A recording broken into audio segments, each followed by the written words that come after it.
first of all, how involved are you in the paper? Do you, and is it on a daily basis? Do you check in once a week? No, I think one of the first things was to do is ensure that I'm completely, not completely, but separated from the integrity of the news. And the integrity of the news, you know, when the New York Times broke the story on our battery, it was the New York Times, not the LA Times that broke that story. They got 200,000 page views apparently on that story. So it's very important that I be separated from the news. Sure. Having said that, opinion, which is different from news, is an opportunity to actually inform, educate, give a point of view, create. So I'll break some news with you a little bit, that I'm trying to think about a concept where we create a column called a second opinion. And as a physician, I can give you a second opinion, but maybe we can talk about a second opinion about climate and talk a second opinion about anything and bring some experts in to have a second opinion.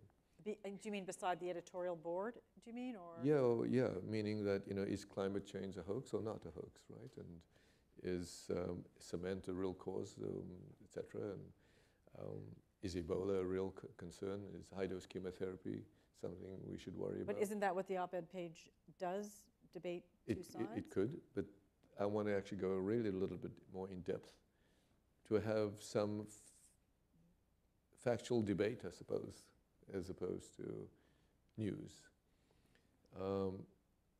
And we used to have a thing called column one. Yes. If you recall. Of course. We should bring back column one. Okay. So these are the kinds of things that you said, okay, what role I would have. I'm trying to, in my entire company, is create a culture of caring and be compassionate. So how do you be caring and compassionate when you actually write a story? You don't need to destroy people. We've written great stories on USC, for example. You know, yes, tough stories. Tough stories, but you don't need to write 200 stories on the same person. You know, if once you've written a story on that person, you don't want to push a person to commit suicide. These are the kinds of things where I want to create a culture of you need to tell the truth, tell the facts, but also have a little bit of empathy on the other side, the person receiving, being, and...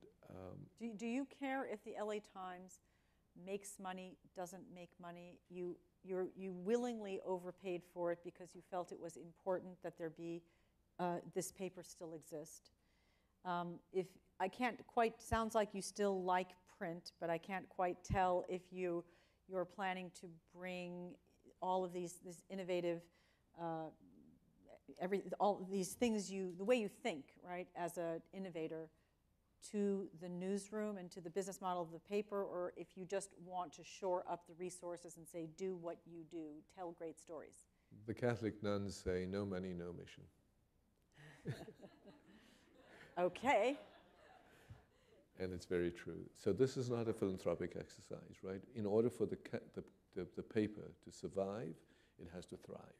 Okay. In order for it to thrive, it has to be self-sustaining as a business. Now, there clearly needs capital investment. We've put close to now $100 million into capital investment. We took the DirecTV building, completely gutted it, and we'll invite you to go look at this newsroom. The $100 million, was that mostly around this move? By the way, the LA Times building used to be, downtown used to be one of the most valuable assets.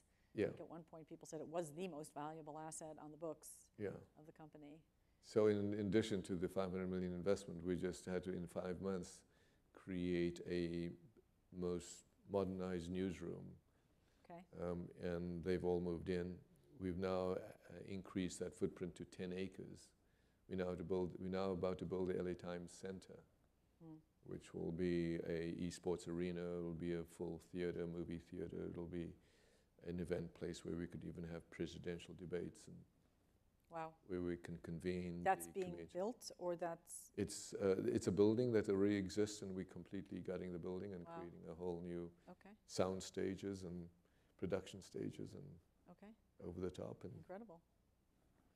Okay. That's an investment. But let's go back to the business model. The question modeling. is whether that business model succeeds. I can't tell you. I can only try. And that's the beauty of being private, I suppose.